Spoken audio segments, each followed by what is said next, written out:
Okay, hello everyone. Thank you so much for joining us today. My name is Mazdak, or Maz. I'm the organizer here at BC Health Coalition. I'm just going to do a few quick housekeeping pieces here, and then we'll throw our event in order. So just a few things really quickly. You'll notice that we are recording this event, and we'll be putting this event on our website. Most likely you won't be appearing on the video, but if you really want to be safe, you could turn off your video if you would like to not be recorded. I also want to point out that participants are starting out on mute, and we're doing this to minimize background noise and make sure our meeting is going ahead in order. We've asked several members to share stories and updates from their organizations today ahead of time, and we have a packed agenda. So unfortunately, that means that there won't be time for any questions, and so we'll be keeping that mute option on.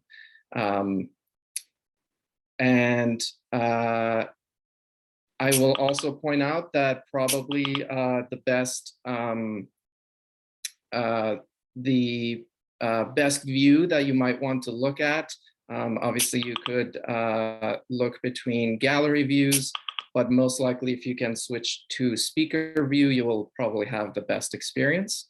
And you can do that by scrolling over where the video is in the top right corner where it says view, and you can click on that and change to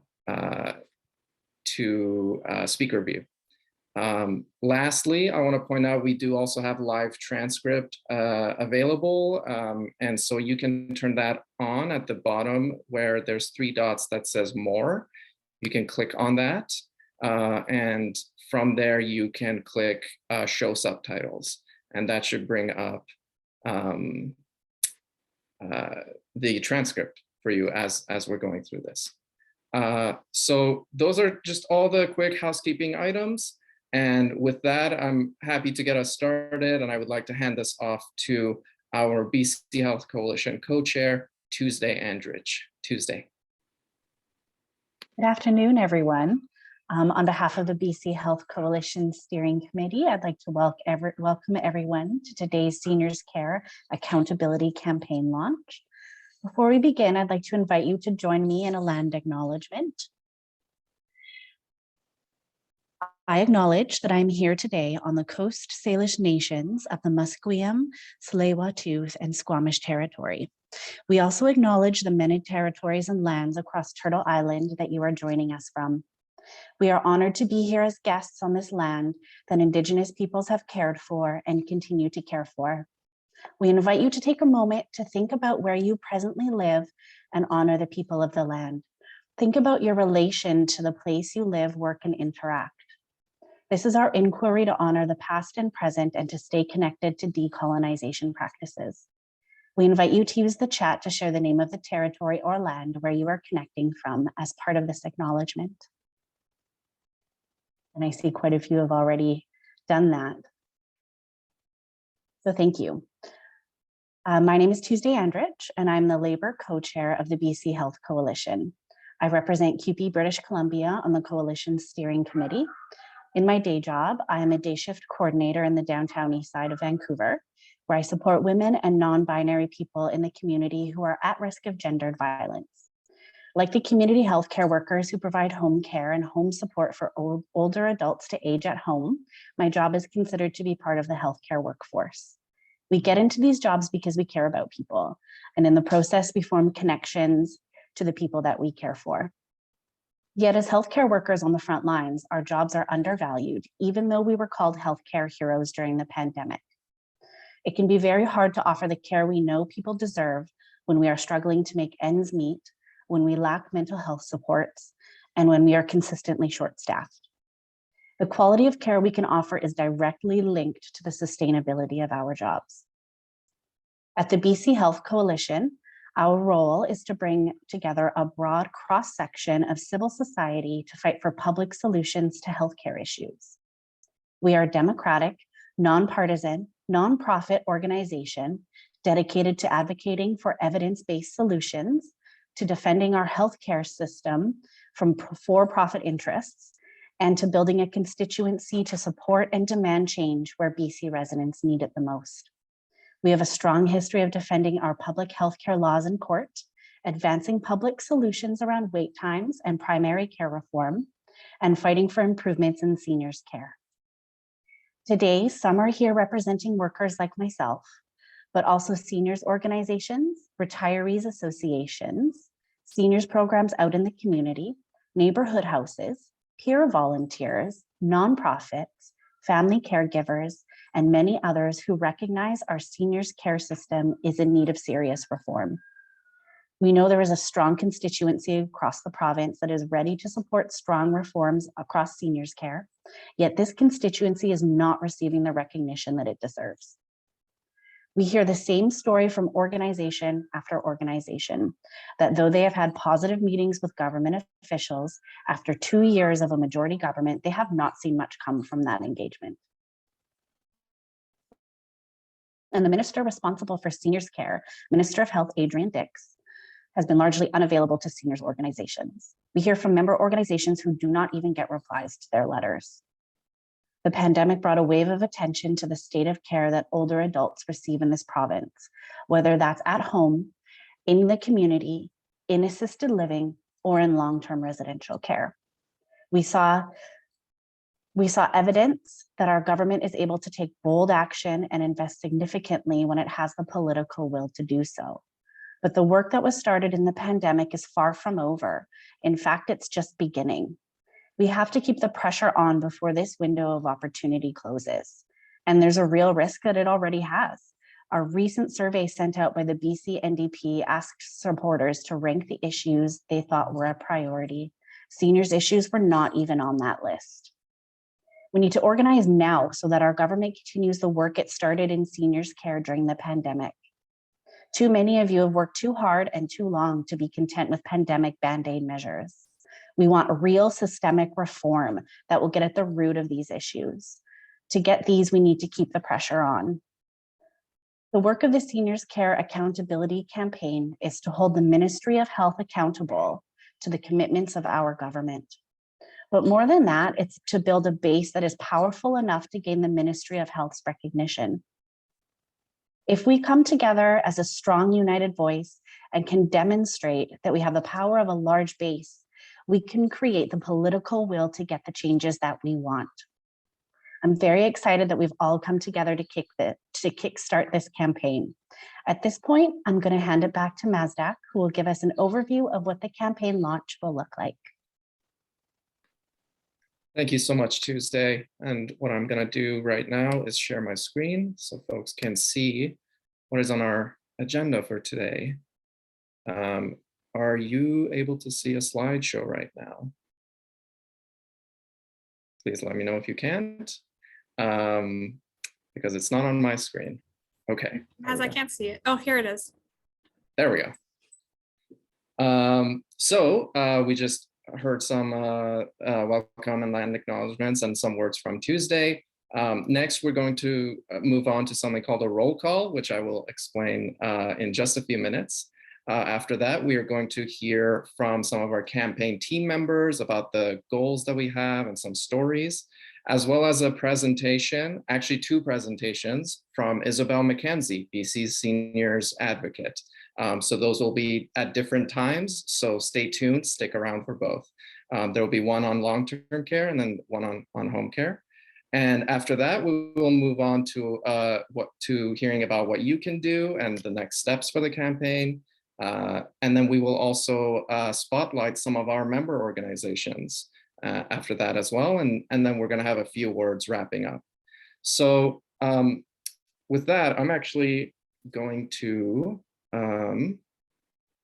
take a minute here because I think you can't see my screen if I share it like that. So I will share it like this because I need to swap to the other window to explain what the roll call is. So we're now going to take a few minutes, and please do let me know if you can't see that, that slide. We're now going to take a few minutes for our organizational roll call. As a coalition, we have both individual and organizational members. The organizations that make up our base bring strength and credibility to our campaigns and broaden our reach in the province. As you'll hear more about later, our goal for this campaign is to convene an accountability assembly where we will invite Minister Dix to meet with our membership. When we do this, we want to be able to make a show of power by letting him know who is present and how many people they represent. We will do this through a roll call of our members, of our member and supporting organizations. So we're going to use this general meeting as a practice. We're going to practice now. We've contacted organizational reps from each member organization who've registered in advance. So hopefully you already know if you are participating in roll call on behalf of your organization. And this is how it's going to work. So there will be several slides on the screen with a list of organizations who have registered. You should be seeing one right now. We'll invite representatives to simply follow down the list and take turns. This means you have to pay attention to who goes before your organization as well. I'm not calling out names here.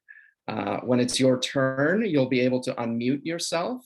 Please state your name, organization, and the number of members you represent, if applicable. And if we hit a silence, I'll be ready to call on you if necessary. So I'm going to read the organization's name in that case and wait 5 seconds before moving on. There's a simple script in the top right corner of the slide. We're asking you to leave your introduction at that because we're limited on time. And with advance apologies, we will mute you and keep going if we need to move along. So with that, let me just make sure, check in with our staff to make sure that the unmute setting is turned back on. And I will change to my slides as well. So give me one moment here.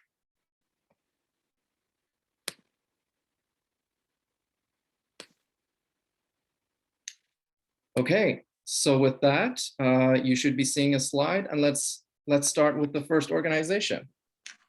My name is Penny McCourt. I represent the Action for Reform in Residential Care of BC, or ARC BC. We represent 900 individual members and 60 diverse organizations that collectively have 400,000 members. My name is Agnes Jackman, and I am here with some other colleagues on behalf of the BC Federation of Retired Union Members, BC Forum. We represent 1,100 people. I, on behalf of BC Forum, am a member of the campaign team. Anyone from BC Poverty Reduction Coalition here? I'm Janice Andersoff, BC Retired Teachers Association. We represent 17,000 members. My name is Johanna Trimble. I'm here on behalf of the BC Rural Health Network. We have over 50 BC rural communities as members. Thank you.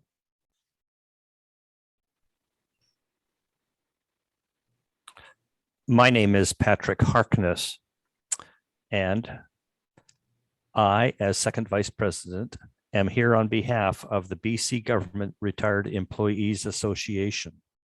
We represent over 7,600 of our members. Thank you. My name is Bonnie Billington, and I'm the chair of Branch 800 New Westminster District of the BC Government Retired Employees Association. And we have 620 members in our branch. Thank you. Margaret Coots with Council of Canadians. Unfortunately, I can't tell you how many members Thank you. are there.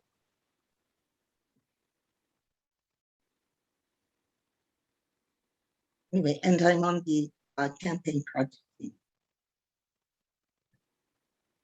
Family Councils of BC?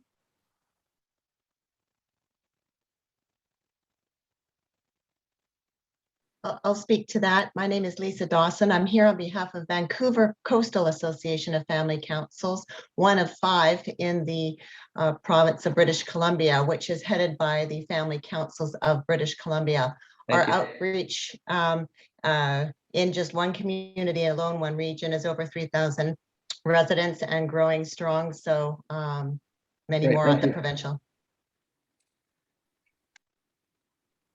My name is Diane Wood, and I'm with the Council of Senior Citizens Organizations of BC, and we represent 70,000 members in British Columbia in 70 various affiliates. Thank you.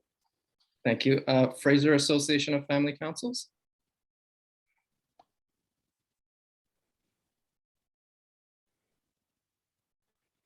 Okay, moving on.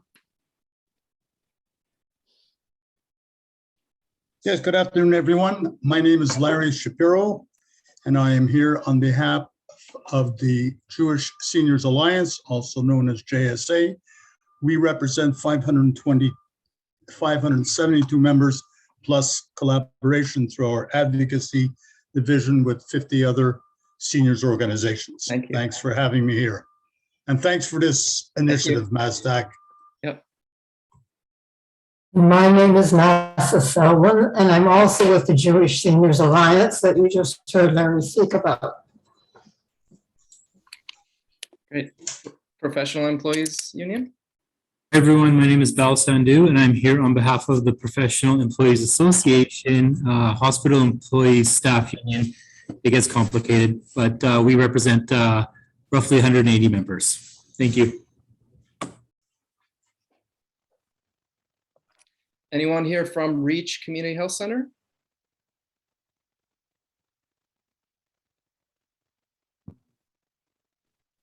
Okay. Society for the Protection and Care of Seniors.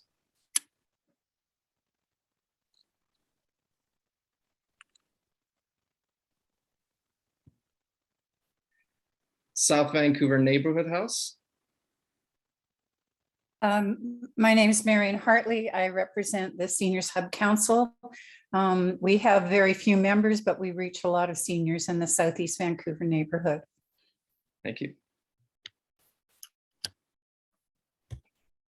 Oh, I was muted. Society for the Protection and Care of Seniors. I'm here. Thank you. Sunshine Coast Alliance for Seniors Care Co-op.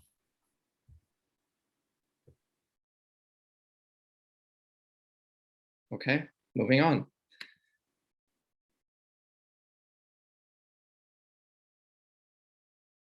Support All Our Healthcare Princeton.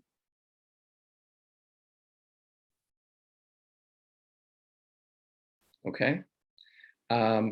We just did Vancouver Coastal Association. So moving on to the next one. Vancouver Island Association of Family Councils. Yes, my name is Marcy Johnsrud. I'm chair of the Vancouver Island Association of Family Councils. We currently have about 65 direct members, but we also say that we represent over 2,000 residents in care. Thank you. At the moment. My name is Ann Topp, and I'm also with the Vancouver Island Association of Family Councils. Thank you. Vancouver Municipal and Regional Retirees Association. My name is Betty McGee, and I'm here on behalf of the Retirees Association. We have approximately 200 active members at the moment. My name is Kate Murray, and I'm here on behalf of West Coast Legal Education and Action Fund, or West Coast LEAF. I use she, her pronouns. Our organization has about 12,000 followers or supporters across various platforms.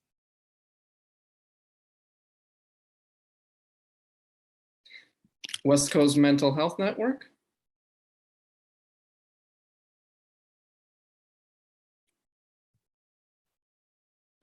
Okay, moving on.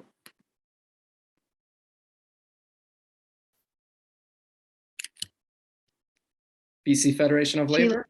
Yeah, Sheila Moyer, and I'm here on behalf of the BC Federation of Labor, and we represent 500,000 members of our affiliated unions.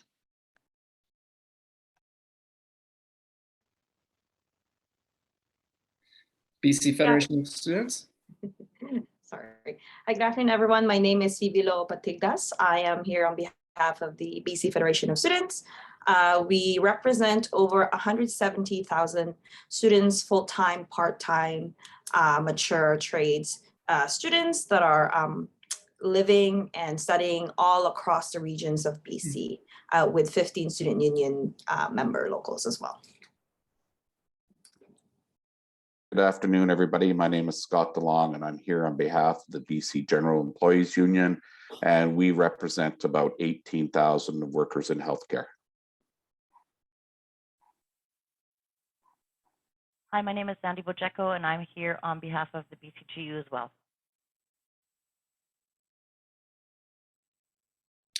Canadian Centre for Policy Alternatives, BC. Hi, I'm Shannon Dowd. I'm the director of the CCPA in BC. We're a public policy research institute. Hi there. My name is Emily Wagner, and I am here on behalf of Community Action Initiative. Thanks. Diane Wood, and I represent the Council of Senior Citizens Organizations of BC on the steering committee, and I already reported we have 70 affiliates and 70,000 members. Thank you. Thank you.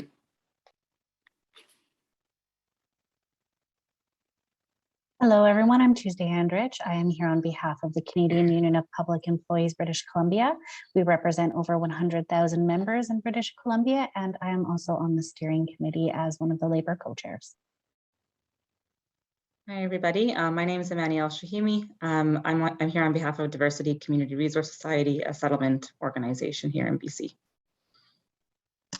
Hi there, my name is Andy Longhurst. I'm here on behalf of the Health Sciences Association of BC, and we represent over 20,000 members working in healthcare and social services. Good afternoon. I'm Barb Netterpel. I am the proud president of the Hospital Employees Union, representing 50,000 courageous healthcare workers across the province.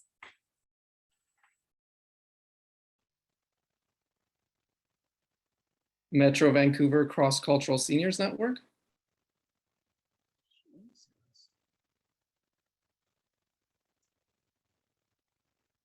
Okay, moving on. Move Up Together. Hi, everyone. My name is Christy Flusarenko, and I am the current vice president of the combined units for the Movement of United Professionals. So we just need to tweak that name a little bit. We represent just over 12,000 members throughout BC, but we are also part of a national union that I was also just elected as vice president for my region in, which has about 38,000 members across Canada.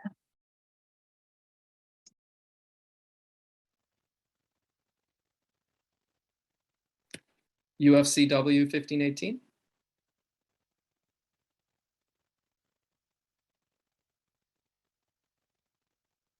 Hi, I'm Eleanor Smith. I'm with UFCW 1518, and we represent about 3,600 community healthcare workers and social services. Thank you. Thank you very much. And thank you to everyone who participated. Are we feeling powerful? I know I am listening through all that. I also just want to give a special welcome also to 50 other organizations that are here as guests and have joined us. And please do make use of the chat to introduce yourselves if you'd like on that. I will make a quick note that we will be disabling the chat in a few minutes for the next portion of the meeting so that we minimize distraction during the presentations. But for now, I'm going to invite two of our campaign team members who will provide some context for our campaign. And we'll start with Kim and then go to Lisa Freeman. And I will stop sharing my screen. Thank you, Maz, and good afternoon, everyone. My name is Kim Slater, and my background mostly comes from a lengthy involvement with long-term care, helping to develop individual councils, helping to establish a Vancouver Island Association of Family Councils, and doing the same for Family Councils of BC, which is a collection of regional associations from councils all across the province who want to add their voice to others, including the Ministry of Health, health authorities, care providers, worker unions, who are already exercising a voice in policy decisions that are being made in long-term care, but not the community voice yet.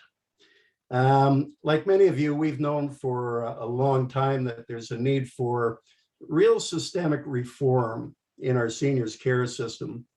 Long before COVID, the seniors organizations, community groups, health workers, researchers, and advocates had spent years trying to draw attention to the gaps in our seniors care system. Truthfully, far too often it's felt less like an integrated public health care system and more of a sort of a patchwork of services that have tended to operate somewhat in silos. And the downstream approach that we currently still have means that care often comes too late when needs are complex and interventions are expensive. And as many have pointed out, unhappily, the prevalence these days of ageism has led to kind of a general apathy about these well-known dysfunctions. The approach has tended to focus on minimizing costs, while seniors themselves remain largely out of sight and out of mind. We believe that a human rights-driven framework would mean that our public system would fully fund an integrated continuum of care, from community programs and primary care to home care and home support to assisted living and then to long-term care. People should be able to age with the right supports at the right time. Currently, funding for one part of the continuum seems to be often at the expense of proper funding for another. And we've become sort of accustomed to thinking in terms of either or, where we can invest either in home care or long-term care, but not both in a robust, productive way. People can age either in place or in an institutional model of care. Well, we have to do better than this. The reality is, of course, that we need both. We know that people across BC are nearly unanimous in their preference to age at home. We know that there's a strong interest in exploring new models that offer more supports than the home environment, which are less institutionalized than traditional long-term care. And we also know that as our population increases, the complexity of care needs for many increases as well. And so we're still going to need to grow our capacity to offer 24/7 safe and high quality care environments to meet this growing need. So today we're here standing in solidarity against old thinking in favor of new approaches to seniors care. We can create a system where we age in place as long as possible and then not need to be afraid of what might happen to us if we needed to go into long-term care. We have to create that kind of system. And human rights approach also means that we move away from corporations extracting profits from seniors care. It's old austerity-driven thinking that tells us that we can only afford to take care of people if we incentivize the private sector to do it for us. If we agree to that kind of thinking, it requires that we believe that seniors are only valuable to us as the profits they can generate for corporations. A human rights approach, on the other hand, centers people, care, and good jobs. And it also sends a clear message that investor profit does not belong in that kind of system of care. A paradigm shift and a full system reform of the kind that we're going to be talking about will be a lot of work. And we're going to need a strong active power base to get there. And we're launching this particular campaign with a specific focus on a few key changes that our provincial government, in fact, has already made commitments toward, mainly accountability in long-term care and expansion of home care. Now I'm going to call on Lisa Freeman to say more about our campaign goals. Lisa? Hi, everyone. My name is Lisa Freeman. I'm a researcher and policy analyst with the Hospital Employees Union, and HEU represents approximately 20,000 workers in long-term care, assisted living, and independent living across BC. For the past 6 months, I participated in the Seniors Care Accountability Campaign Project team, and I've worked closely with Health Coalition members to identify campaign goals, strategies, and priorities. I'm really excited to be here today and to see all the member organizations and guest people coming to the meeting today to share our work with our full membership and our guests who are here today. So as Kim mentioned, the current focus of our current Seniors Care campaign is accountability. We have narrowed in on 2 key commitments our provincial government has made to improve seniors care in our province. These commitments were part of the BC NDP's campaign platform for the 2020 election, and they were reiterated in Minister Dix's mandate letter. There are 2 priorities listed in Minister Dix's mandate letter that we want to focus on. We want to make for-profit long-term care providers accountable for the public funding they receive in order to support the delivery of better care to seniors. The other priority is to improve and expand publicly funded home care to provide better care and help the daily living so people can stay in their homes as long as possible. So over the past 6 months, we have identified, these 2 priorities are achievable. We have a Minister of Health with a mandate to deliver on these promises, and our work with the BC Health Coalition is to hold our government accountable in meeting with these commitments. We will focus on advocating for policy changes that will create real and systemic change in seniors' healthcare across BC. So over the past 6 months, we've identified several evidence-based policy changes that we think will have the greatest impact in both long-term care and home care.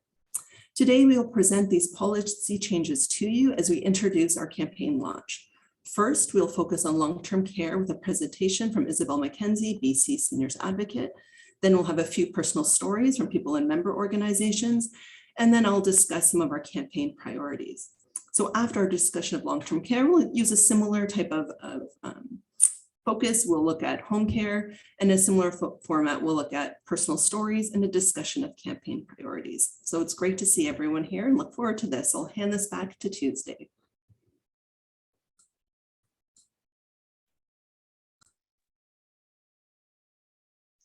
Okay, so BC is the first province to have created the Office of the Seniors Advocate. And actually the Health Coalition was a key player in that, along with our partners at the CCPA British Columbia in establishing this office. Since the Seniors Advocate mandate was established in 2013, we have benefited from high quality monitoring and analysis of our seniors services. This evidence helps us know where the systemic issues are in our system and what could be done to impact them. Isabel McKenzie has over 20 years experience working with seniors in home care, licensed care, community services, and volunteer services. Isabel led BC's largest not-for-profit agency, serving over 6,000 seniors annually. In this work, Isabel led to the implementation of a new model of dementia care that has become a national best practice, and led the first safety accreditation for home care workers, among many other accomplishments. Isabel has been widely recognized for her work and was named BC CEO of the Year for the not-for-profit sector and nominated as a provincial healthcare hero. Prior to her appointment as the Seniors Advocate, Isabel served on a number of national and provincial boards and commissions, including the BC Medical Services Commission, the Canadian Home Care Association, BC Care Providers, BC Care Aid and Community Healthcare Worker Registry, and the Capital Regional District Housing Corporation. Isabel also served on the University of Victoria's Board of Governors. Isabel received both her undergraduate and graduate degrees from the University of Victoria and has a certificate in healthcare leadership from the University of Toronto. We are very grateful that Isabel McKenzie is here with us today and has agreed to share evidence that helps us better understand the issues we are tackling and how the government can most effectively deliver on its commitments. It's my pleasure to hand over the floor to Isabel McKenzie so she can provide us with some context on current long-term care priorities. Thank you very much. My pleasure to be here and to listen to the discussion that preceded mine. And I really want to thank and applaud the coalition for their efforts. And you are certainly correct that mobilizing the people and getting the people to mobilize the government is how we are going to see the changes that we want to see. I'm going to speak to you on two topics today, but I think I'm speaking to you first about long-term care, and then there's going to be some other discussion, and then I'm coming back for home care. I'm not, or whether you're wanting me to do both at once, you can let me know. And in terms of what sort of discussion to have, Coalition did send some questions to me. And I thought the best approach would actually be to go through and answer the questions, because in doing that, I think you'll get the information that you're looking to have. And I would encourage all of you to visit our website for a number of reports. Some of you've mentioned the reports Tuesday, thank you. And they're easily accessible there. We've organized them by years, which I realize has some challenges, but if you go through, you'll find them. Most particularly, obviously, our annual monitoring report, which gives not just a snapshot of what is, but is now able to give trends over time over the last 5 years for some of the things you're looking at in terms of home care and home support hours and long-term care and wait times, et cetera, and it's updated each year. We also produce every year a directory for long-term care, and we have a companion document produced each year that specifically talks about some of the long-term care indicators. And so I would encourage you to look at that as well. And also our home support review that we did in 2019, and there will be an updated home support review coming out in 2022. So those might answer some of the more detailed data questions some of you might have. So the first question that I was asked to answer is, what are the current gaps in reporting of revenues and expenditures from contracted facilities, and what data has my office seen that I think should be available to the public? And I think part of this stems from a report called A Billion Reasons to Care that our office published just before COVID started. And the focus of that report was really to look at the contracted sector in long-term care and to look at what were the quality indicators, what were the data telling us, and really where was the money going. And remember that 2/3 of our long-term care beds in publicly funded long-term care beds in British Columbia are provided by a contracted care provider. So a health authority contracts with a care home. And these care homes do report fairly detailed financial expenditures to the health authority. Some do it every quarter and some do it twice a year.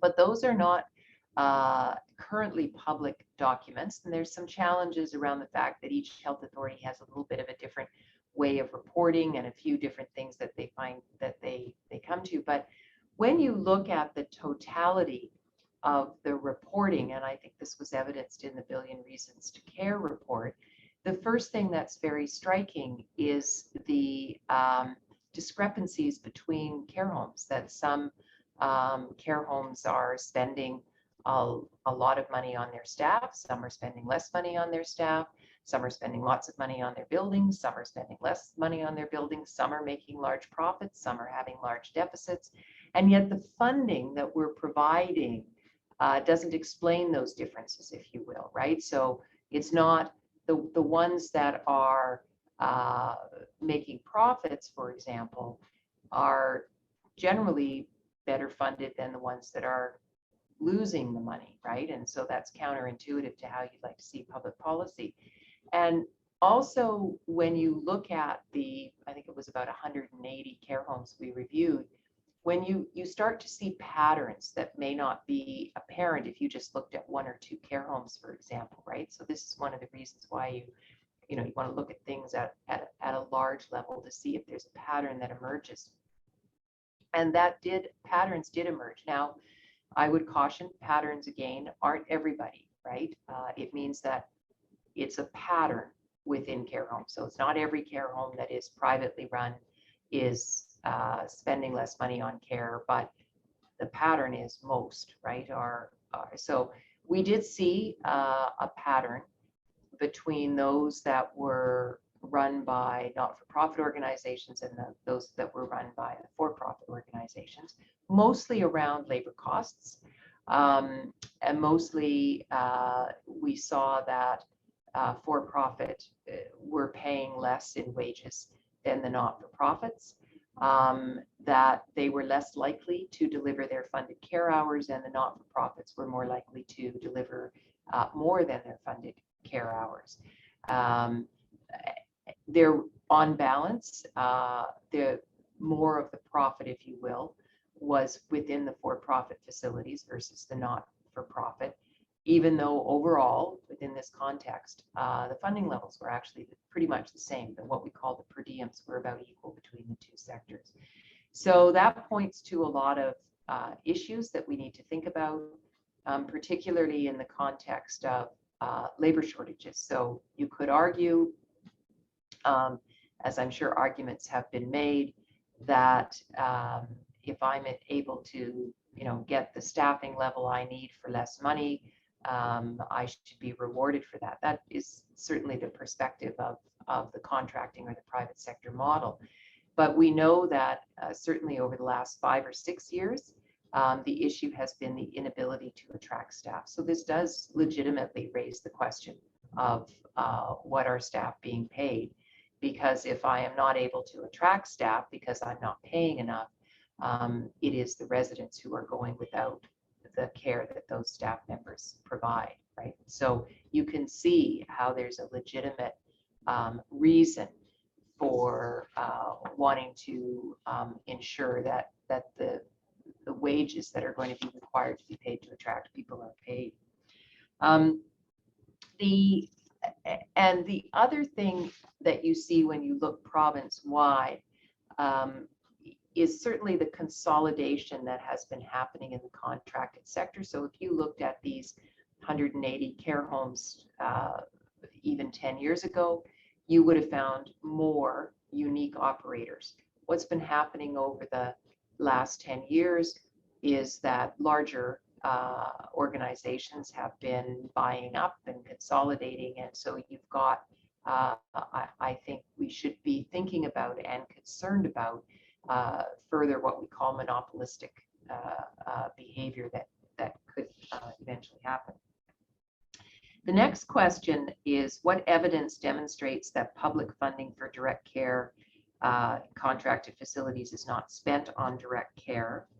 And what is the rationale for recommending that public funding for direct care be spent on direct care only or be returned?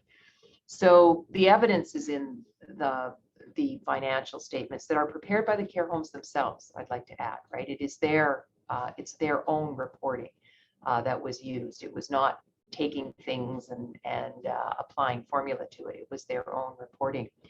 The reason why I do believe that we need to indicate that public funding for direct care be spent on direct care is simply the evidence of what has happened when we don't do that.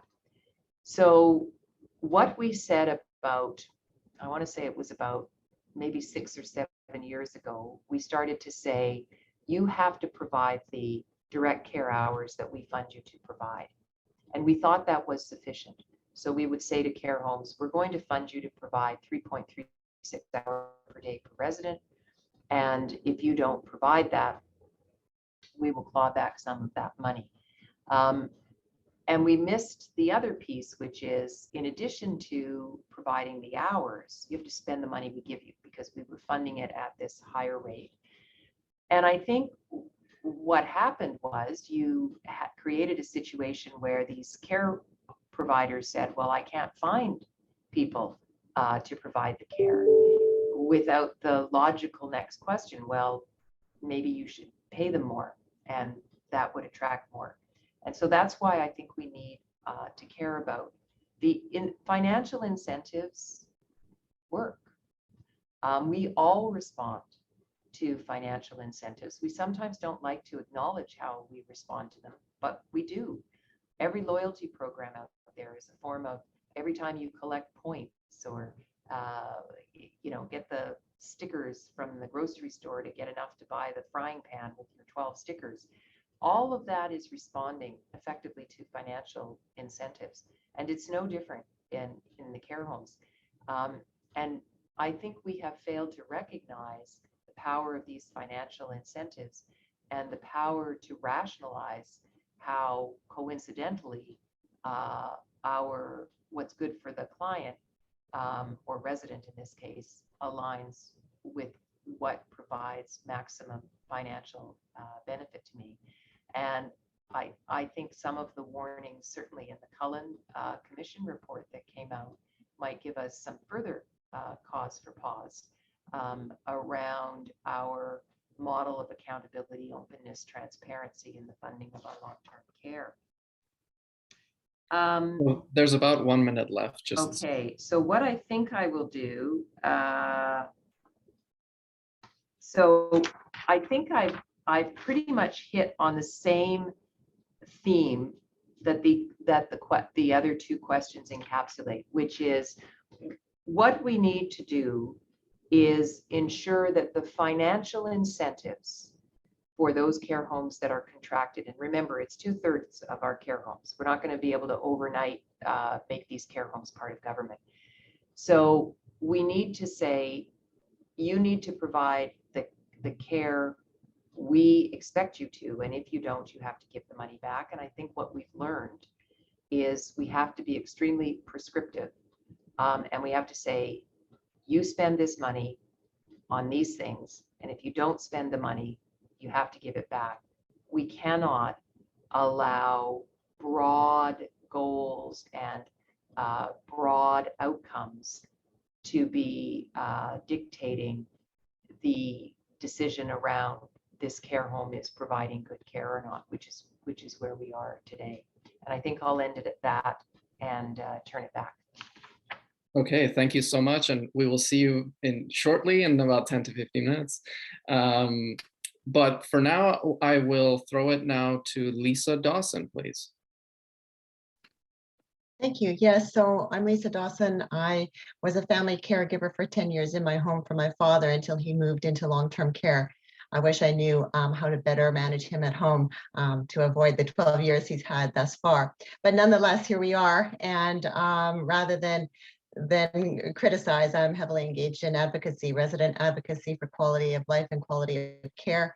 And I'm thrilled to be part of this venue here today. My first story today, it dovetails well on Isabel's just mentioned presentation. I'm introducing Nola Galloway. She is the chair of the Provincial Association of Family Councils. Her lived experience has been with a family member in care for many years. This family member has since passed, but her passion is to remain connected to long-term care and share her wisdom as a family council executive member and also an experienced family caregiver. So she's sharing her experience with us today, discovering the lack of accountability in the reporting of direct care hours. And I'll just bring up her presentation. So I'm speaking on behalf of Nola, but these are Nola's words. Our family council felt there was not enough staff to care for the needs of our residents. There were numerous concerns about care being reported, yet management told us point blank that they were meeting their direct care hour accountability as prescribed by the health authority, and the health authority confirmed that. We obtained from the health authority the direct care and indirect care definitions. In our facility, the care aides are sent to perform food services tasks in the dining room over 3 meals a day.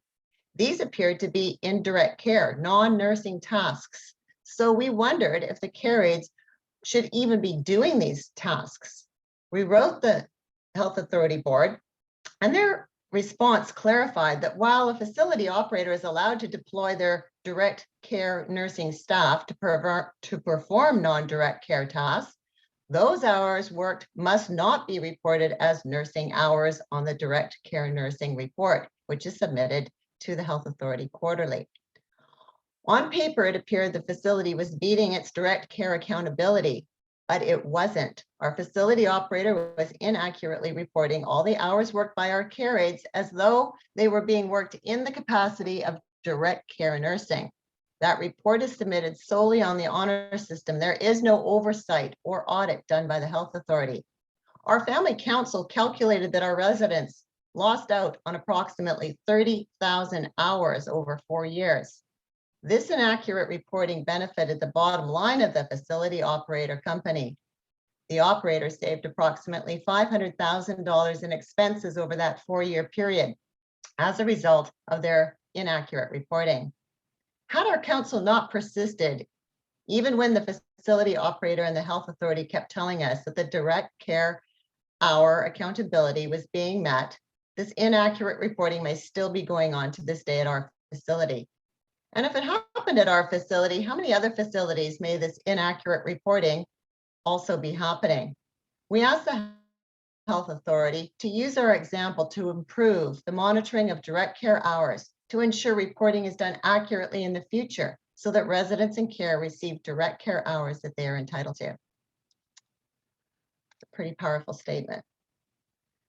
The next story I'd like to share is from Heather Stuckey, who is our chair for the Interior Association of Family Councils. She too has had a family recently pass through long-term care. She too became involved in family counselor leadership as at her loved one's long-term care home. She too remains active in support of family councils and is involved in lending support and mentorship to family councils in private or for-profit facilities. Heather speaks to the uncertainty that comes sometimes with for-profit delivery of care and how changes in management can dramatically change the well-being of residents and the voice of family councils. Long-term care homes taken over by the Health Authority was examined by Kim Carter, our past buds person, and triggered her major reports, The Best of Care, Getting It Right for Seniors. I'll now read Heather's statement. I'm going to talk about my personal experience of my mother's 6 years spent in a for-profit long-term care facility. Upon admitting her back in 2015, the facility gave us a basic manual of what the residents' basic needs will be: clothes, toothbrush, socks, etc. If you've ever experienced what it's like in a long-term care facility, you'll understand that many of the residents there act quite differently than mainstream life. It can be quite alarming and frankly quite frightening at times. We, Mom and I, received little or no emotional support during this time. And I remember asking a care aide if my mother was safe when an angry resident was active. Oh yes, she'll be fine was the answer as a care aide ran by. I could go on about other disturbing and impersonal incidents, but I will leave that for another time. There was no information about a family council until it was dissolving a short time later. During my mother's life at this for-profit facility, we have met or gone through 5 general managers, 4 directors of care. We had been without a director of care for over a year. Few or no registered nurses at times, and none of the management team around on weekends. There has been a visible shortage of staff at every level. The registered care aides routinely did serving duties as the kitchen staff was short. This was well before COVID-19. After my mother, as well as most other residents, went without a bath for over 3 weeks, I decided with a friend it was time to reinstate family council. By this time, to be fair, I really must say that with the manager of the day and all the successors, there has always been a friendly and cooperative willingness to work with family councils. That was good. We are currently under restrictions, though, as a condition is set out by the Interior Health Authority. After negotiating with head office, who is managing the operations of this chain of properties, to end 2 years of government-assigned facilitator, the management team is still struggling to remove several contraventions. As a side note, an interior health facilitator was assigned a few years previously. Included in the restrictions is a complete halt on admissions to this care home. But I believe our tax dollars still pay for all the empty beds leased by Interior Health. We all know there's a huge need for our elderly to gain access to these beds. We really need to get a better grasp on how we are going to get better, more sustainable, more personalized care, and better living conditions for these beautiful members of our society.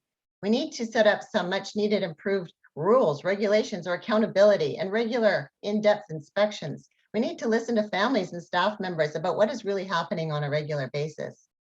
I wish that for-profit care homes had a better overall track record, especially when I hear families in other care homes that have had similar experiences to mine. We can do better than this. We must do better than this. Thank you. Thank you so much, Lisa. And I will take this time to throw it to our campaign team member, Lisa Freeman, to take us through the next slide. Thanks so much. Based on the evidence that Isabel presented and the stories you just heard from Lisa, Nola, and Heather, we've narrowed in on 3 campaign goals that are related to Minister Dix's mandate on accountability in long-term care. First, we need a provincial standard for direct care hours and staffing ratios in long-term care that includes a plan for monitoring and reporting.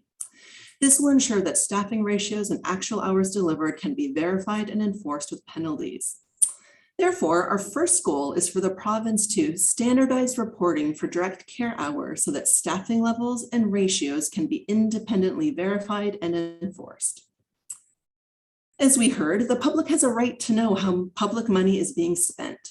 We must be able to demand that funding intended on direct care is spent on direct care. We need a better system to keep operators accountable for surplus funds.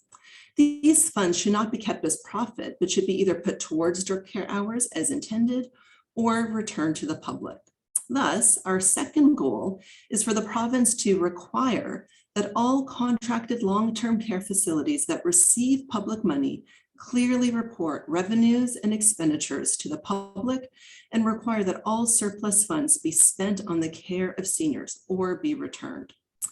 And finally, we need a strategy to end our reliance on corporate for-profits as we expand our long-term care sector.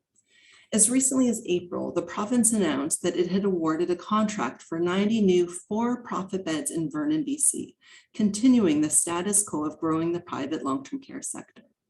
We know that the Ministry of Health is also working on a new standardized funding model for long-term care operators, but we're not clear on how this will apply to new builds. Therefore, our third goal is for the province to stop spending public funds on new for-profit long-term care homes by either building them in the public system or releasing a call for offers that is exclusive to not-for-profit long-term care facilities. So those are our 3 goals as we're continuing on with this campaign. Thank you.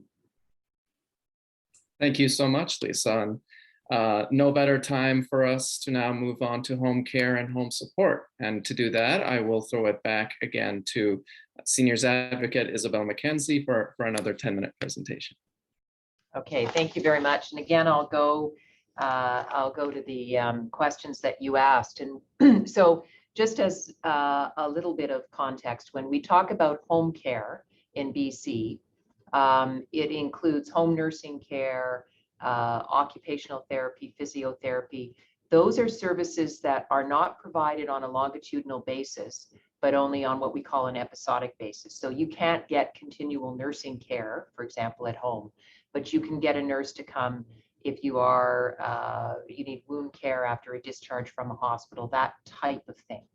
The real home care that people talk about in terms of being able to stay in their homes is really the home support aspect of that. And so home care, the nurses, the physiotherapists, etc., are provided free of charge. In British Columbia, however, if you receive home support services, we charge you for them based on your income. Not all provinces do. Ontario doesn't, Alberta doesn't. Some of the other provinces have a fee system. None are as usurious, I guess would be the word, as ours. So to give you an order of magnitude perspective, if you're on the guaranteed income supplement, you have no copayment. So your home support services are provided without any fee paid by you.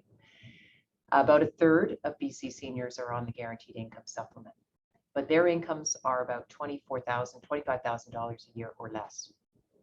So if your income is $28,000 a year, you're not on the guaranteed income supplement, you're above the threshold, and you need one visit a day, only one visit in the morning for an hour, let's say. Our formula for calculating your copayment will see you paying $8,000 a year for that.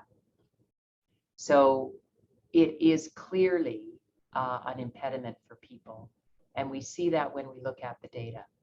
While only 1/3 of BC seniors are on the guaranteed income supplement, 7 out of 10 home support clients are on the guaranteed income supplement. Their conditions aren't different. What's different is if you're not on GIS, you have to pay. So you can see very clearly that one of the major reasons why people don't have home support is they have to pay for it. They're more likely to have it if they don't have to pay for it. We then link that to admissions to long-term care, where we find that something like 50 to 60% now, it's come down a little bit, of admissions to long-term care had no home supports 90 days prior to admission to the care home. Not all of those are because of income. Some of those people would be on GIS, but certainly this theme continues. And when we compare ourselves to the two provinces that don't charge, Alberta and Ontario, we find that our population in long-term care who have low care needs, in other words, they could likely be supported at home, our population that meets that criteria is much higher than the long-term care population in Alberta and Ontario. So what that is telling us is that, but for the want of some support in the community, this person could live at home. What's the difference between Alberta, Ontario, and BC? They have to pay for it in BC. They get it for free in Ontario and Alberta. So that's why it's important. It is a significant financial barrier. It's a formula, you calculate it, it's a multiplication based on your income. So as your income goes up, the cost goes up as well. But that, I think, is quite sobering for people to realize that $28,000 a year is going to have to spend $8,000 for one visit a day of home support. It is a daily rate, so if you have multiple hours, you don't pay more, but you've still got the same phenomenon of the $8,000. The annual copayment from, or generated revenue from the copayment, I believe that is, I thought I was going to get the updated figure. I think it is about $48 million a year. It's not a lot in the context of the budget. But of course, from the provincial perspective, what they're seeing is not the $48 million of copayment revenue that they will give up. It's that how many people are now going to access the program now that they don't have to pay for it. That, I think, is the bigger cost implication that the government is wrestling with. I'm trying to convince them that it is it's a short-sighted view of the economics, because it's costing, on average, $4,500 a month to subsidize people in long-term care, and we would be better off to provide that subsidy or even a bit of it in the community. The key issues around the recruitment and retention of workers. So, as you know, healthcare workers writ large, there's challenges with, and the lower down the wage scale you go within healthcare, the more challenging the recruitment comes. But even if you look at community health workers and healthcare aides in long-term care as similar, they have the same training, the same certification, they're treated the same on the registry. The difference is, if I am a community health worker, my ability to have a full-time job is very limited because of two things. The peak load, if you will. A lot of people only need a visit in the morning, and so you have, in our report we talk about I do 500 visits at 7 a.m., so I need 500 people to do those visits. But my next highest peak is only 300 visits. So there's 200 people I only need for 1 hour a day. So you can see the problem, the challenges. And it's been created by removing from home support tasks that could be performed at other times of the day. The biggest is house cleaning. The other would be respite, and to a lesser extent, bathing. And meal preparation. So if we would say we will do these other things for you in the afternoon, now I smooth out and create more full-time jobs. There's always going to be an element of part-time work in home support. That's just a reality of the service. But we could reduce the percentage. I think we said it was something stunning, like 70% of the workforce is part-time. There are some people with full-time jobs, and you'll hear about these projects, but it's very, very limited in terms of the number of workers. So that's the problem with the workforce in home care, is we've got to fill up the day for them to get a full-time job, and a lot of people are only getting morning care, and so that presents a problem. What connection between home care and keeping people out of long-term care? I was at a presentation I think it was last night in Vancouver, speaking to a room full of donors to the Vancouver Hospital Foundation. And I was pointing out that when you look at the data, the people with lots of money aren't in long-term care. They're at home with people helping them. There's not a lot of truly private long-term care where there is some where it's a total private care home, and the people with significant resources are able to put their loved one there, and they're spending $15,000 or $1,000 a month.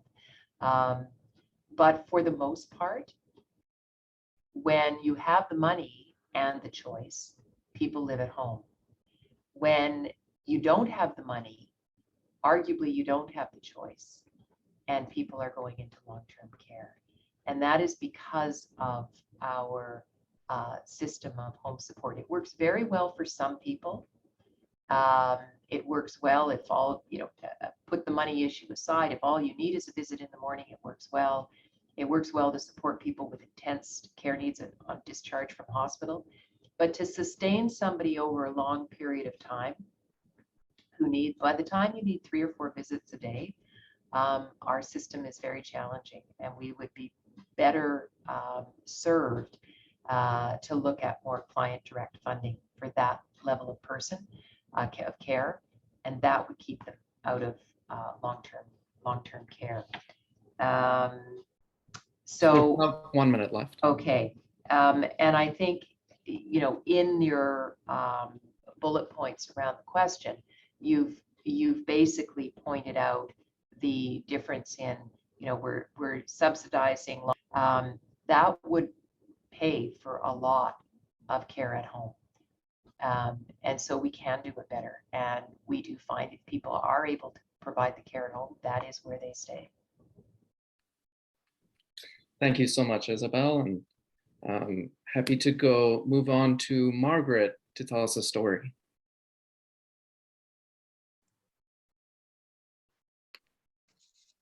Yes, I am sharing a story about a friend's experience for trying to get access to home care and home support. A friend lives alone in a 1-bedroom apartment with several chronic health conditions and reduced mobility.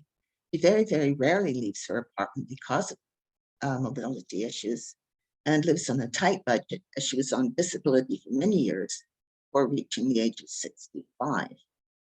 In 2016, upon discharge from hospital, having been admitted with congestive heart failure, her doctor put in a request for home care and home support. After hearing nothing, my friend heard nothing. He has since put in 2 other requests. And since then, the last one, I believe, in 2019, since then, she has not heard anything except receiving a phone call presumably by a provider, asking her to pay $30 per month to be moved up on the wait list and while not receiving any services. She refused. In the meantime, she orders the groceries online and uses the pickup and delivery laundry service. I'm sure that there are other seniors like my friend across this province who could really use home care and support services to help them at home. It seems that our province does not have even the capacity to offer a proper assessment of needs, and wait lists are unreasonably long.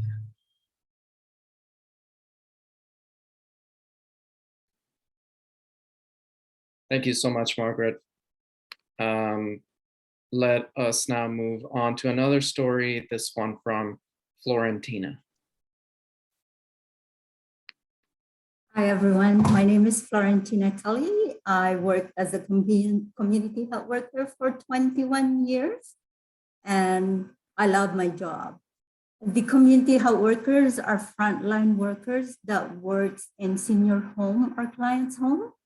The tasks that we do are mostly nursing tasks, which we call delegated of tasks. We give medication, personal care, change the catheter bags, wash wound care, putting eye drops, and just to mention a few.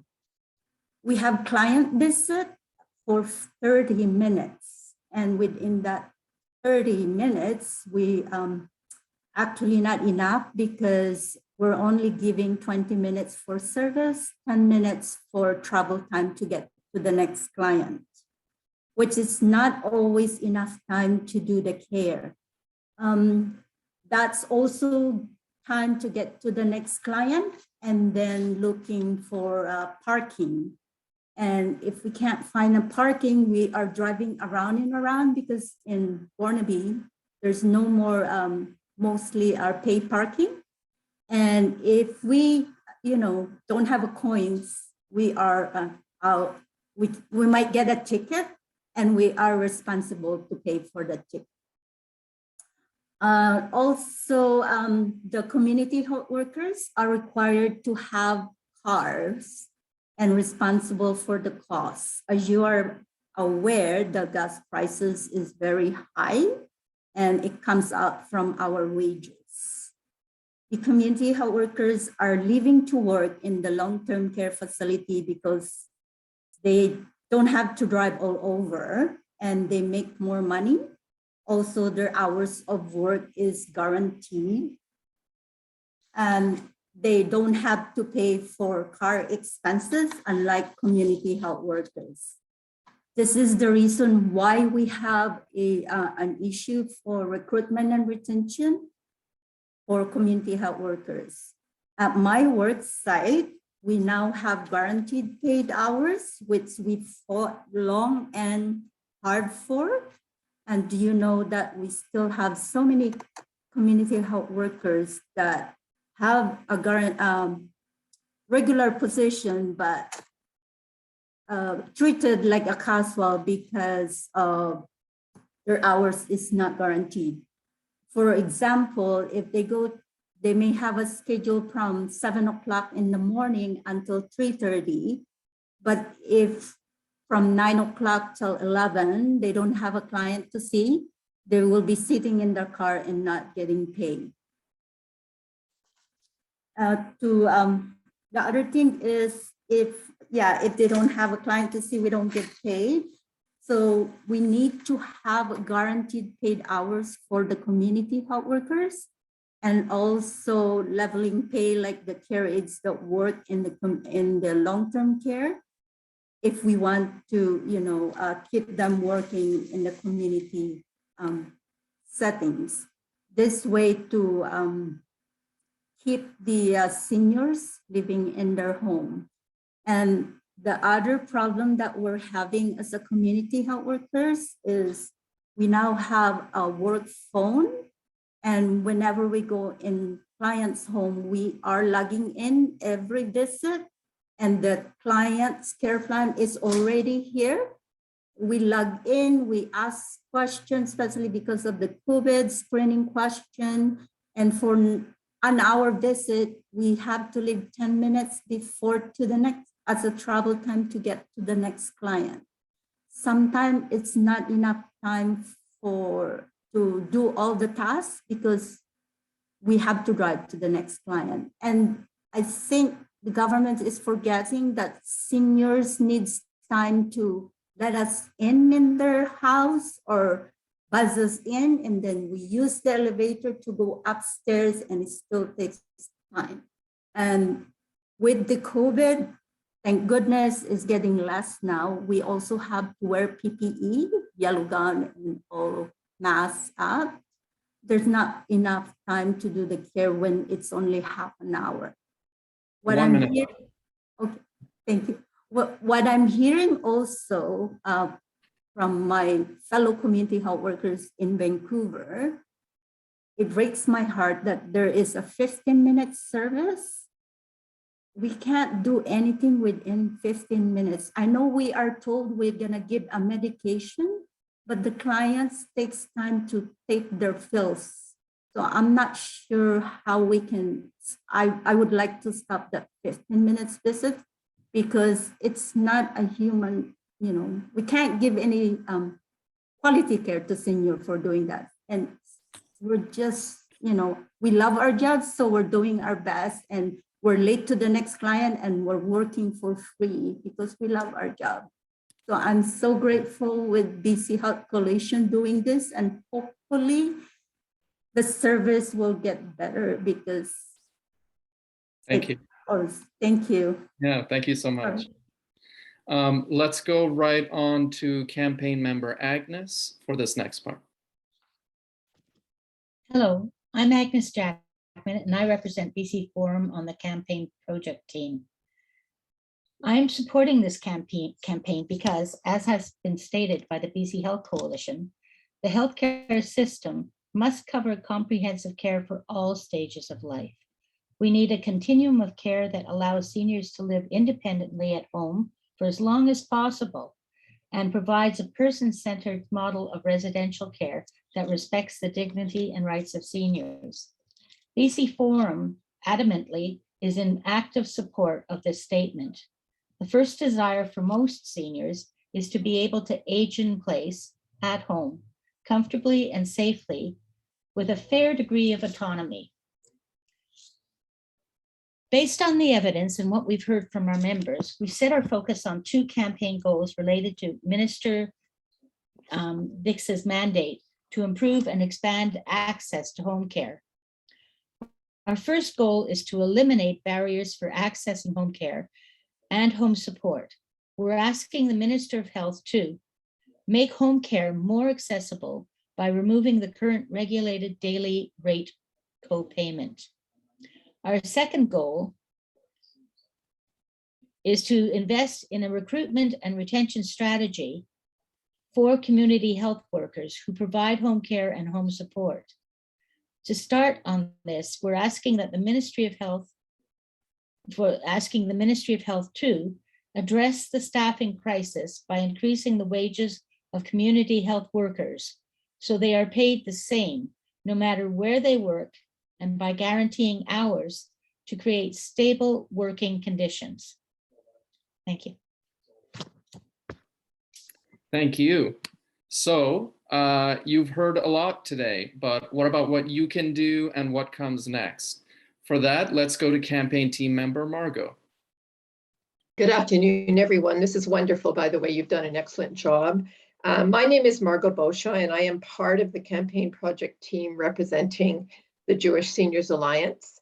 On behalf of the project team, I'm going to ask you to take part in an action to help kickstart this campaign. Today, you've heard stories and evidence. Now we'd like to give you a chance to mail your story or concerns directly to the Minister of Health. The plan is to flood Minister Dix with postcards from seniors, workers, caregivers, anyone really with a long-term care or home care story. The Health Coalition staff have designed a postcard that will get mailed to you with a stamp so that you can fill it in and send it on to the minister. Our goal is to get the attention of Minister of Health Adrian Dix by showing him we have a large constituency ready to keep him accountable. Here's how you can sign up to take part in this action. We're posting a link to a sign up form in the chat, and we're asking you to click on that link right now and fill out the form.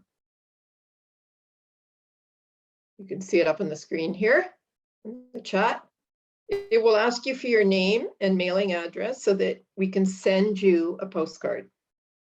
Once you fill out the form, you will receive an envelope containing a blank postcard, an instruction letter, and a stamp within a couple of weeks from when you put your name in. When you receive your postcard, follow the instructions in the letter and write a personal note to the minister sharing your own story. After mailing your postcard, remember to follow the instructions, letters, directions on how to report back to the Health Coalition that you've done so. This is really, really important because it will help us know how powerful of a message we are able to collectively send. In the next few days, you'll also receive a follow-up email from the Health Coalition with the link to the same form and instructions on how to sign up if you weren't able to do that today. We'll be sharing this action broadly with all BC Health Coalition members who weren't able to join us today. And we'd like you to share this action with your own networks so that we can have maximum impact. So think how many people this can go out to from our roll call. That was phenomenal. If you're an organizational member, we'll send you a follow-up email with all the information you need to share this action with your own membership. You can help spread the word by sending the sign-up form to your members, and we will take it from there and send a postcard to any of your members who fill in the form. If you have questions about this or would like to connect with someone at the Health Coalition about this action, you're welcome to send staff an email at info@bchealthcoalition.ca, and that email address will also be in the chat. Thank you. Thank you so much, Margot. And with that, let's go to our BC Health Coalition campaigner, Ayandri.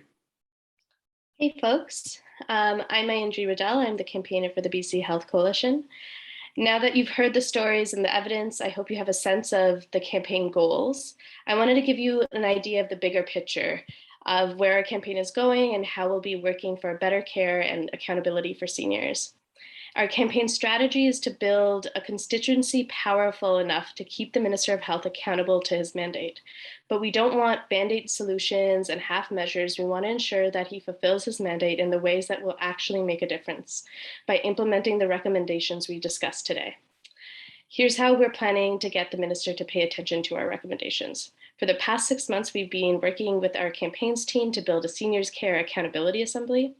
The Assembly will invite Minister Dix to meet with a large constituency of BC Health Coalition members and allies, hear our stories and evidence, and respond to our campaign demands.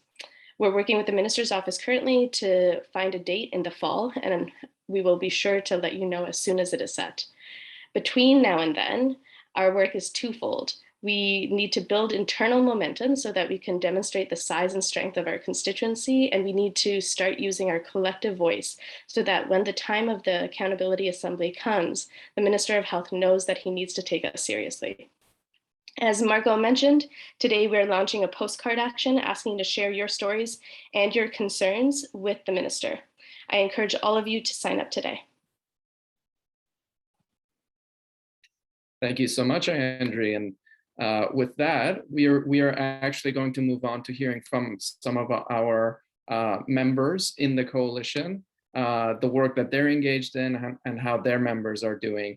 We are running a little bit short on time, so I will ask folks to try and keep it to 2 to 3 minutes. And let's go to Penny.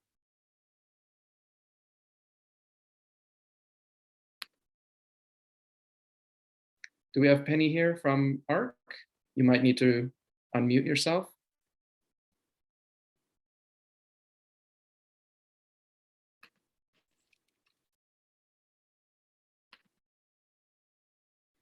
Okay, while we wait for Penny, let's move on to Scott DeLong from BCGU, and then we'll come back to Penny. Hi, everybody. My name is Scott DeLong, and I represent the BCGU on the Health Coalition. And one of my responsibilities is I'm the spokesperson for the BCGU in the current contract negotiations for under the Community Health Agreement, which also includes the community health workers. And as you know, and Florentina quite eloquently stated that they deliver essential home care services. And you know, they were considered heroes during the pandemic for the work that they did on the front lines, despite the fact that they didn't have the proper equipment, the proper PPE, they had to separate from their families, they had to get changed in garages before they went in the house, etc. So there's several unions involved with us, and we have a couple of people attending that are at the bargaining table representing the UCFW. So shout out to Linda and a shout out to Eleanor. I'll see you tomorrow. So we've been bargaining with the employer, and I guess to encapsulate, like, we're deeply disappointed and frustrated. There's a recruitment retention crisis in healthcare, and it would appear that it's up to us to resolve the problem rather than the employer presenting any kind of plan to deal with the recruitment retention. So this round of bargaining, it just feels like we're bargaining on behalf of community health workers or predominantly racialized women, English as a second language. We're also bargaining on behalf of the general public. The community health, the services that are being delivered, it's in crisis. It was in crisis before COVID, and COVID just exacerbated every single problem. And, you know, we're not even dealing with the long-term effects of working a couple of years in a pandemic, the psychological trauma that it's caused in some workers. We haven't even started to discuss that. So look, it appears that this round of negotiations, we need to set the bar high. We need to see improvements. We need to stop the precarious work for community health workers, and that they need to have a reliable schedule and reliable working conditions, which they don't have right now.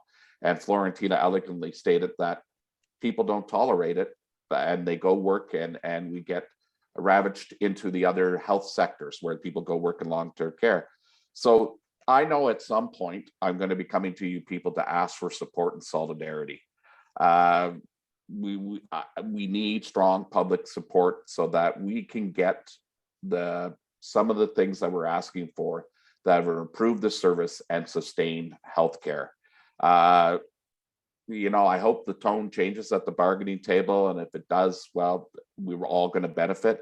But at this time, I expect, and this is a guess, and my colleagues at the bargaining table will probably agree with me, but I feel that at some point we're going to have to come to you folks and ask you for your support as we may consider taking some sort of job action.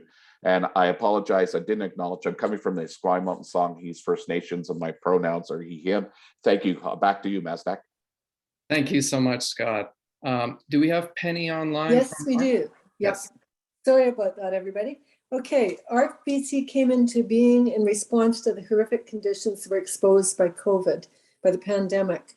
Of course, we all know that many of those came from, well, the underlying conditions, the long-term systemic conditions, like underfunding, institutionalized care, precarious, poorly supported frontline workforce, inappropriate and inadequately monitored standards for quality of care and for quality of life, little accountability for public funds provided for resident care, and marginalized families.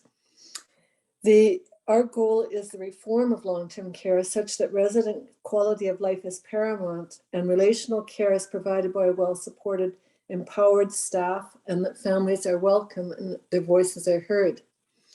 We submitted a comprehensive report to the Minister of Health and that provided an analysis of the systemic structural issues in long-term care and made concrete recommendations for the changes that needed to happen that addressed all those issues I just mentioned.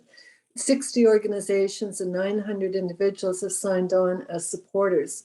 So we are organizing now. We represent a lot of people. And so I think we're definitely in solidarity here. We have had ongoing regular meetings with the Parliamentary Secretary for Senior Services and Long-Term Care. We send everything to Adrian Dix as well, but we've never had any response. Sorry, excuse me, I'm losing my voice here. Basically, what we have currently, what's happening right now, we've submitted a proposal for an advisory forum that would support the Ministry of Health in reforming long-term care. The mandate for this leadership group would be to support facilities to the remainder of the pandemic and then to begin planning and implementing sustainable reform of care. We believe that a diverse, multi-sectoral, collaborative, goal-focused advisory forum tasked to create change for the common good is the most effective strategy to move BC's long-term care forward. The proposal recommends that the advisory forum be structured to harness the expertise and energy of government, unions, healthcare providers and associations, residents, families, parentologists, and citizens. We recognize the pandemic is ongoing. There's lots of issues around that. So one of the things we would want to do is to help guide through the remaining years, and then move into developing a provincial action plan to reform long-term care by addressing those issues we've been discussing. I think last week we were told that the proposal for an advisory forum is being discussed. We're not quite sure what that means. Meanwhile, we're formalizing the ARC network and developing a multi-pronged strategy to mobilize the public to influence government to develop an action plan to reform long-term care, guided by this multi-stakeholder advisory forum. There is a precedent. We are starting to show the numbers behind us. We are somewhat hopeful that this may come into being, and stay posted because many of you are on our advisory network, and there will be a meeting tomorrow in which we begin to develop that strategy. We're in for the long term, thinking ahead to the election, actually. Thank you. Thank you so much, Penny. And thank you to everyone for hanging in there. I know we're a little bit over time, but I'm going to throw it to Tuesday to help wrap us up here. So off to you, Tuesday. Thanks so much, Maz. So as we wrap up, I'd like to acknowledge that the issues we discussed together today only scratch the surface of the changes that are needed across seniors care. We know that many of you are working on a variety of different issues, and we're grateful for all the ways that so many organizations are leading the way. As I close, I'd like to encourage us all to remember that perhaps what is more important than the specific issues that make up our campaign is our willingness and capacity to be in solidarity with each other and to choose to work together. If you'd like to connect with us, I encourage you to send an email to our staff. That email address will be posted in the chat. We would be happy to connect with you and discuss how you could be involved in our seniors advisory group or our campaign project team. I would like to extend a special thank you to our seniors advocate for taking the time to join us today to present the evidence. Our project team has been so grateful for your guidance as they have been discerning the goals of the campaign. I'd also like to thank the project team members for their hard work behind the scenes over the past several months to plan this campaign, as well as all the coalition members who have provided input. And whether they were here in person today or had someone here on their behalf, I'd like to extend my thanks to the individuals who shared their personal stories today. And before we adjourn, there is one final really incredible, really inspiring person I'd like to take a moment to recognize. Today is Edith McHatty's last day as the BC Health Coalition co-chair. Edith has been the coalition's co-chair since 2014, and over the past 6 years has been a dedicated leader. They have led the coalition through most of the Canby case trial, which is the legal court case that has threatened the Medicare Protection Act in the BC Supreme Court. They are an amazing union activist and a strong advocate of the coalition model. They will be a difficult leader to replace, but have set an amazing example for those of us who follow in their footsteps. As a way to express the Health Coalition's gratitude for all of their years of leadership, we have compiled send-off messages and thank yous for Edith. We also thought that they really deserved a vacation, and we were so glad to hear that they have a trip to Morocco planned later this year and wanted to pitch into that trip. So our thank you present to you, Edith, is a gift card to MEC that we hope you can put towards some great travel and adventuring gear. I believe Edith is here with us on the call today. Would you like to say a few words? Hi, everyone. Oh my gosh, I'm so moved. And wow, what an event to attend and to see all of these incredible activists and leaders and dear friends from across the province. I'm just so energized and excited to see this campaign roll out.